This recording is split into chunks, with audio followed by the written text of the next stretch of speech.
Feinbaum essentially saying, look, this rule isn't 200 years old. It was created back in October, so we can be as flexible as we want. It's time for Straight Talk, brought to you by Straight Talk Wireless, straight to Michigan Athletic Director Ward Manuel. So you would think after Michigan pulled out of the game, their rivalry with Ohio State, they would just say, hey, everybody's on their own. You got to do what you got to do, especially when it comes to your rival. However, this is what Ward said about the possibility of trying to get Ohio State into the Big Ten title game, their arch rival. Quote, Ward Manuel. So I would be open, and I think the conference would be open, to having a discussion about whether or not we will make adjustments, whether or not schedules will be adjusted to get Ohio State to play enough games with 6 or play in the championship with 5. Fellas, it's instructive to note that Barry Alvarez, the Wisconsin athletic director, former member of the playoff committee, essentially said the same thing. We've got to try to find a way to get them in. That word will mean something. Alvarez also said the ADs meet on a weekly basis. This is important. The ADs will make that decision on 6, not the school presidents. The school presidents make the really big decisions like, are we going to play? They make the really big calls. But Alvarez said this will be an AD decision on what to do with the Buckeyes. Again, Key, Heather at 6:40 a.m. Eastern. Jay, it's all about the Benjamins, right? It always comes back to one thing. The bottom line is? All I'm saying, the bottom line. all I'm saying is that they need a team to represent the conference in the college football playoffs. So you need at least 6 to qualify for the Big Ten title game. Correct. But not 6 to qualify for the national championship. Or the playoff. Better yet, the playoffs, Final Four. Correct. But the scenario would be that if they say for some reason something hypothetically in 2020, which a lot of hypotheticals have happened, say they don't play the Big Ten championship game. Say that they don't qualify, or that they don't say they do qualify and for something happens, COVID purposes, then say if Florida beats Alabama in the SEC championship game, you could have a scenario where Ohio State will get pushed out. And so here's, and I've been this way from day one, and y'all know this.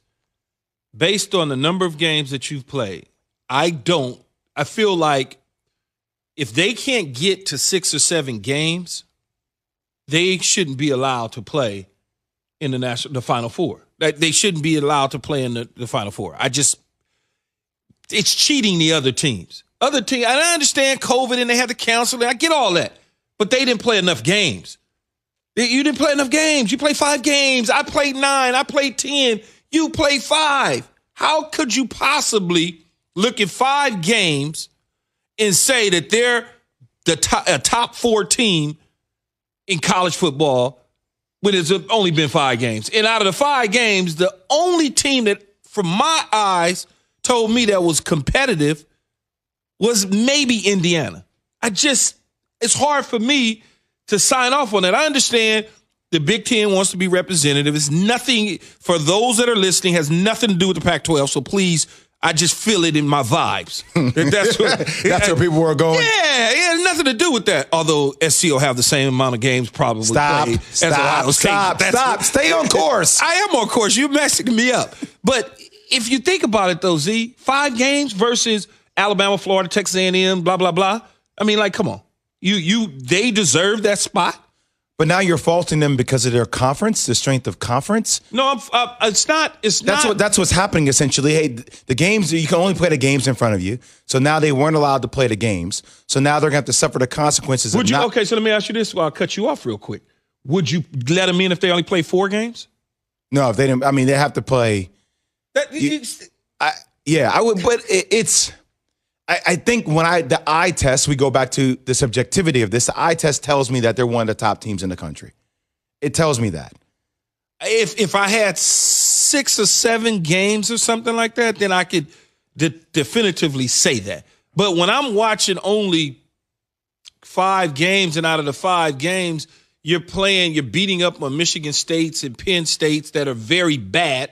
You know, it's just like it's hard for me, and Nebraska. It's just hard for me to say that you are truly one of the top 4 teams based on that. Here's where it gets interesting for me, Key. Yesterday, I had to host a student-athlete POV conference for the Sports Business Journal, and I got a chance to listen to Kevin Warren afterwards, and he was saying the one thing that we have to maintain during these volatile times is to stay malleable.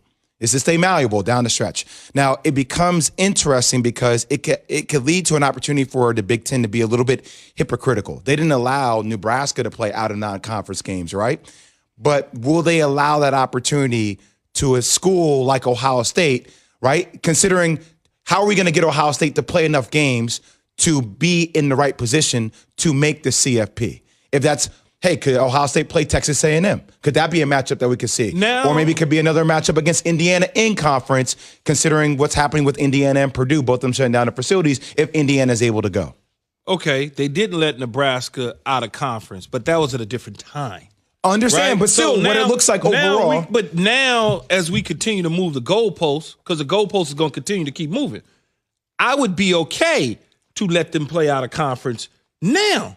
When we first started this whole run on this thing several months ago, we were trying to figure out everything as a conference, so there was no reason for Nebraska, which wasn't a good football team at all and what didn't have a chance to be in the playoffs, play a game outside of conference. While we were trying to figure everything out, you want to go off on your own and do your own thing. So we're going to put the kibosh on that. Now we're going to open it up because we do have a opportunity for a team within our conference to play in the championship game as well as in the college football playoffs. And if they go play a Texas A&M or whoever that's available, of course you go and let them play. No, just the perception I think will have people up in a fury about matter. it. This but is I hear the I best team in our division. I would love to see Ohio conference. State play Texas A&M. Okay, fine.